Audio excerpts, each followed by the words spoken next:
Hello and welcome back to the Watford Way. And today I'm joined by Adam from Watford Opinions, and we are going to be discussing the news that broke. I think it broke like last night UK time, and that news was that Troy Deeney is out injured with a Achilles Tendon injury. That was confirmed by the club website last night. So Adam, first of all, thank you very much for coming on. Really do appreciate you being here. First off, what was your initial reaction to seeing that news? Because obviously, Troy Deeney is quite a controversial figure in the Watford fan base. A lot of Watford fans have different views on him, whether he should start, whether he shouldn't be in the squad at all, or whether he should just be a bench player and come on to make an impact. So first of all, when you saw that news about Troy's injury, what was your initial reaction to that? It wasn't totally surprising based on how he was benched against Bristol City. Deeney's not going to be in the line, is not going to not be in the starting 11 most of the time if it's not due to an injury. So him not being included in the starting 11 against Bristol City definitely was a signal that something was wrong. But now that he's injured, it's definitely going to be interesting to see more so what happens when he comes back, because he still was Xisco's first choice striker. But if Pedro can really stake a claim for the starting spot to be his own, then I'm not sure he'll be able to reinstate Deeney into the starting 11. Kind of similar to the whole Foster-Bachmann situation, where once Foster's been injured, Bachmann's come in and done really well. And now when Foster comes back, it's like, has Bachmann done enough to lose his starting spot, even though Foster didn't in the first place, and it was just because of injury? So definitely is a good chance for Pedro. Yeah, I think it's an interesting point you made there about him being on the bench for the Bristol City game. And I was personally a little bit confused because, if Troy Deeney was injured for that game, as they say, I mean, a Achilles tendon injury, it can be quite a serious injury. You can recover quite quickly from it, or it can be quite a long-lasting injury. And, I looked it up earlier, it said 2 to 3 weeks for the initial recovery period, but that can be up to 6 weeks. So, you're talking like a month and a half, 2 months. And then it's obviously got to get back to match fitness, match sharpness. So we could be looking at nearly 2 or 3 months without Troy Deeney. And, that takes us through to what? April, early May time without Deeney. So it is going to have quite a big impact just on how Xisco makes his team selections. What was your thoughts on him actually being on the bench, though? Because I found it strange that someone who is suffering with an injury still made the bench when maybe someone like a Joseph Hungbo or Toby Stevenson or someone like that from the academy, personally, I think they should be given a chance to, make their first team debut, make an impact. What were your thoughts on that? And should a academy player have been given a chance ahead of him on the bench? Especially considering the match it was in. Once we were up 4 or 5-0, an academy player definitely could have been making his debut or earliest minutes in the first team. But yeah, I mean, with Deeney, he always talks about how he'll sometimes put like painkillers in his legs before matches and all that. So, Deeney's going to try and play to the end, but I also kind of think it encapsulates what Deeney's role has been this season, where it's kind of, he's telling the manager like what he can and can't do in a way. Because I highly doubt Deeney himself, without the medical staff doing it for him, would just say, coach, I can't like be in the lineup today at all. I just have to miss this altogether. It's just not who Deeney is. He wants to be there for the team. But at the same time, I do think that, as we saw with last match, once it was confirmed that Deeney's going to be out for a longer period of time, Hungbo came on the bench. But I do think that Deeney should have yielded his spot, especially when he knew he wasn't going to play after all.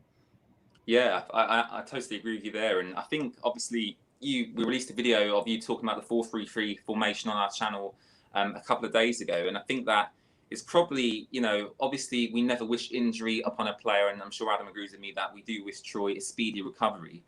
But in terms of Watford and how Watford go moving forward, in terms of team selection, I can only see this as a benefit to us, because it seems like Deeney has been starting games when, maybe he's not been performing up to the level we require him to. You've got to remember, he's meant to be our talismanic striker, and he's only scored 1 goal from an open play throughout this season, albeit he has also scored some decisive penalties. But you compare Troy Deeney and Ivan Toney, their statistics are, in different worlds, for being strikers. So yeah, that is another point. And, in terms of the 4-3-3 formation, does Deeney really suit that formation anyway? So if Deeney did come into that system, would it really have benefited him anyway? And I think that going forward, playing this 4-3-3, as you mentioned in your video, Adam, I think it can only be a benefit to us. And what do you think this is going to have an effect on João Pedro? Because I think João Pedro, you know, because of this injury, he might get more game time. Same with someone like Paritza.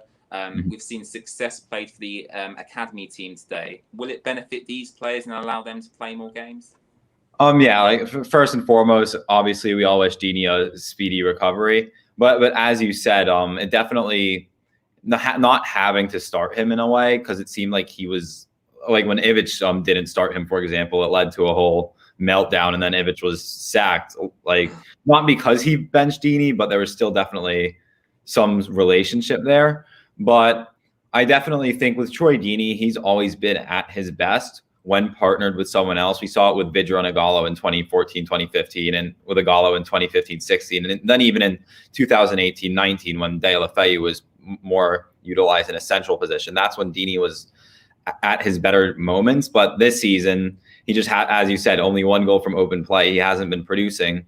So then when it comes to a 4-3-3 formation, I do think that sometimes when the ball's crossed in, we don't really have much of a target. And yes, I would say Deeney could help there maybe, but overall, having Deeney in a formation like this would run the risk of just getting attracted into playing hoofball, as we've come to call it. But João Pedro, I definitely think that he's our best player for the 4-3-3, and that's not to say Paritza can't thrive in it either. I think Paritza's a bit slower and a bit less mobile than Pedro per se, but he still has decent movement, decent awareness. It seems like he's always in the right place at the right time when he comes on.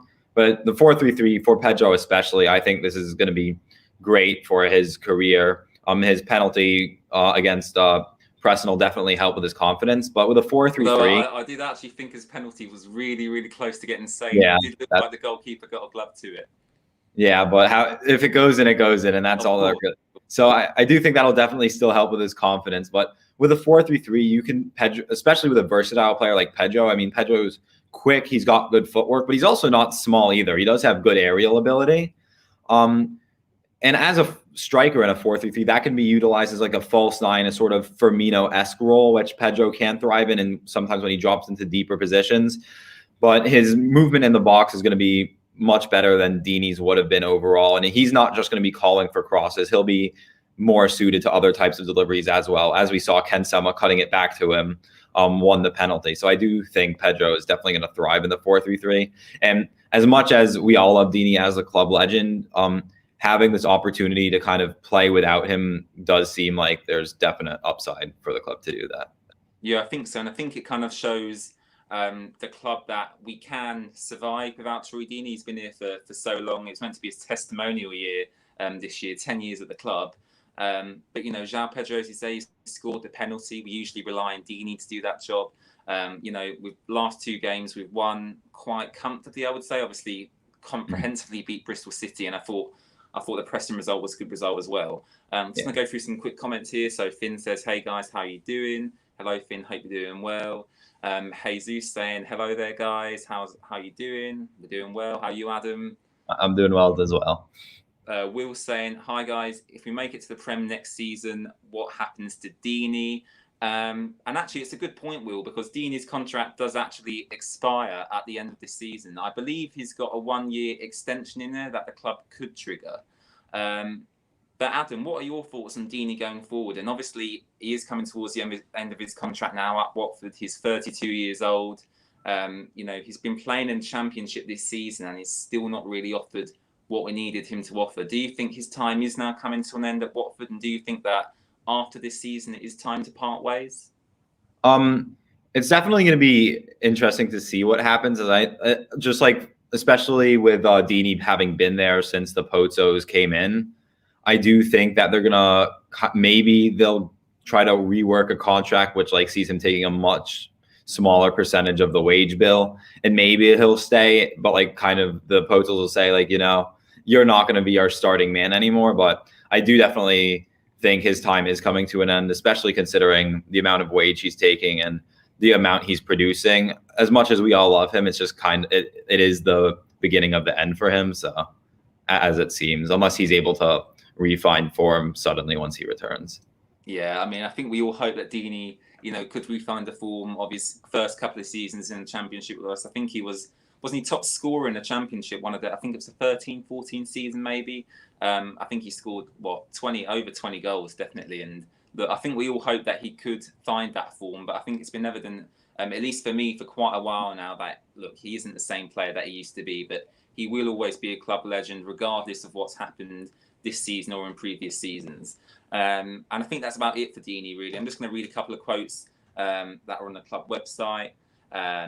Troy saying the specialist will probably want to stretch that fortnight longer because he knows as soon as the boot's off my foot, I'll be charging through any work to get back. So again, that's just reiterating that he does actually want to play through his injuries, which can obviously be a detriment to him.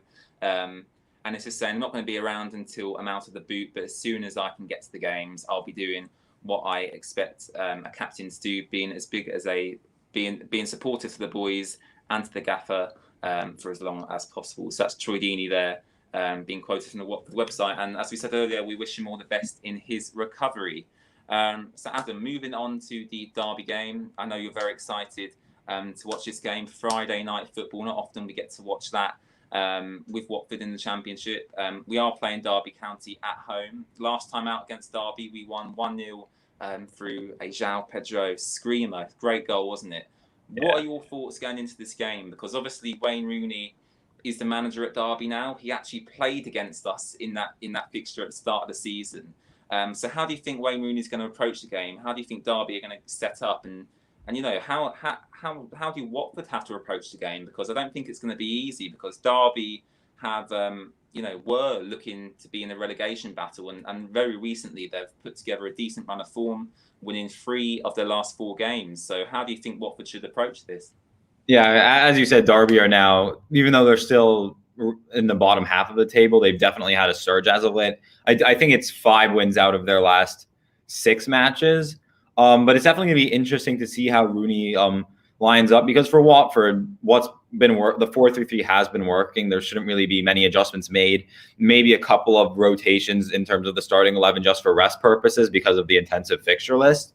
But the tactics for Watford should stay the same. But it's going to be interesting to see what Derby do, because the past couple matches, they've won their last 2 matches. They lined up in a 4-4-2, which if we do a 4-3-3, we're going to be able to dominate the midfield. So maybe Rooney will want to go back to the 4-2-3-1, which is the formation they used in their most recent defeat. So it's definitely going to be hard to determine what Rooney wants to do, because the 4-4-2 has been working for him. But he will likely know, especially considering the midfield quality Watford have, if they do line up in a 4-4-2, they're going to definitely have to hold a very deep defensive block and rely on the counterattack, which many teams try to do against Watford. That's what Preston were trying to do. But I definitely think Derby, even though they want to play progressive football, and that's how they've been grinding out results, they know Watford is a different task than their most recent matches have been. So they'll probably try to line up more defensively, and maybe they'll go back to their 4-2-3-1 just to try to get a stronger control of the midfield. Yeah, I think that's a good point. And, we obviously have a really, really good home record. So I'd hate for that home record to go. In fact, I think we've got the best home record in the whole country, which is really, really surprising. And if you told me that we'd have the best home record in the country at this time last year, I'd probably laugh at you, because, this time last year it wasn't going very well for Watford. In terms of your score prediction, Adam, obviously, as we said there, it is going to be a difficult game. Derby might set up to play a low block against us.